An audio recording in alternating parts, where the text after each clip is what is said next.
Now to an important fight between Congress and the Trump White House over who has the power to send America to war. A group of Democrats with some Republicans are on the verge of passing a new bill to limit Trump's war powers. Backers say it's a chance to finally curtail military powers that grew under Bush and then kept growing under Obama and Trump.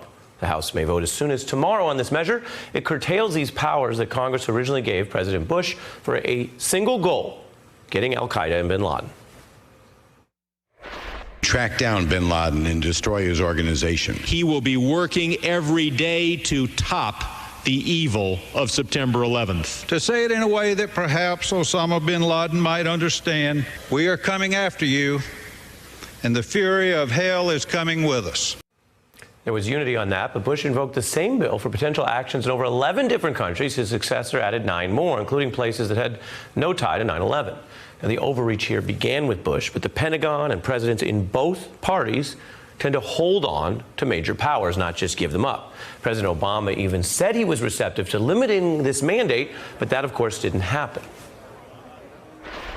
We may be drawn into more wars we don't need to fight. I look forward to engaging Congress and the American people in efforts to refine and ultimately repeal the AUMF's mandate. Now many Democrats say that repeal is overdue, especially with Trump in office and his aides now, look at this, invoking this mandate to justify a potential attack on Iran without Congress. When this law was first passed, Congresswoman Barbara Lee was the only lawmaker to vote against it. Tomorrow, the House is scheduled to vote on her amendment to limit the war power and Trump's power. The 2001 AUMF has, in fact, become a blank check for war. We have abdicated our responsibility. We've been missing in action. We have a job to do for the American people. And I'm joined now by Congresswoman Barbara Lee, Democrat from California, and former Republican Congressman Tom Coleman from Missouri. Good evening to both of you. Good evening. Good evening. Congresswoman, you're clearly concerned about this, and you appear to be making progress. What would your amendment do specifically to limit President Trump's war powers, and what happens next?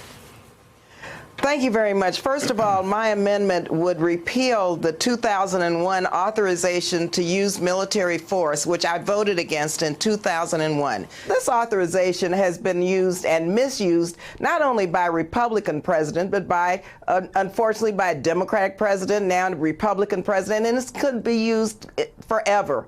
Unless we repeal this, any president could use this as the basis to use force and to go to war. Our troops need to know that members of Congress have their back. We do not need to send them in harm's way without authorizations, and we have just been missing in action. We haven't done our job, and it's time for us to debate and come up with new authorizations if, in fact, we're going to send our troops into harm's way. Congressman, as a Republican, how do you see this? You know, this is an 18-year resolution. That's 25% of the Congress was there at the time to vote on it. 75% of this Congress hasn't seen it before. 40 different times it's been utilized. Since 2001, we've had things like drones developed. We've had cyber warfare that's happened. None of these things were thought of when the resolution was initially passed. So it's going to have to be updated, and you're going to have one reauthorized. So, Congresswoman, this seems to us like a big deal. That's why we wanted to interview you about it. I don't think it's gotten a ton of attention, certainly not the kind of attention at the original debate in 01 and 03 on the other war resolutions. Walk us through what you do next, because you have a vote coming up on the amendment. Then what? The authorization to repeal the AUMF, the authorization to use military force, is in the Defense Appropriations Bill. We were able to put that in the bill as it moved to the floor. And I just have to tell you, this is an important first step, because we have to go back to the drawing board.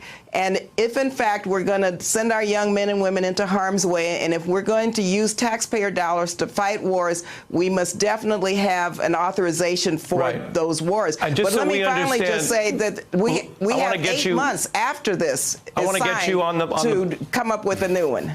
Well, I want to get you on the details of the plan. When you do that, if you get that vote in the House, is the goal to put this before the president so he vetoes it to send a message, or do you think there's a chance you would join up with the president here? Do you have any hope for unity on this issue? Well, I hope that the president would sign this. I've been working on this with some Republicans for many, many years. This is the right thing to do. He should sign the bill that would repeal the 2001 60-word resolution that has authorized unauthorized wars. Hey, I'm Ari Melber from MSNBC. You can see more of our videos right here, or better yet, subscribe to our YouTube channel below. You could have been anywhere in the world, but you're here with us, and we appreciate that.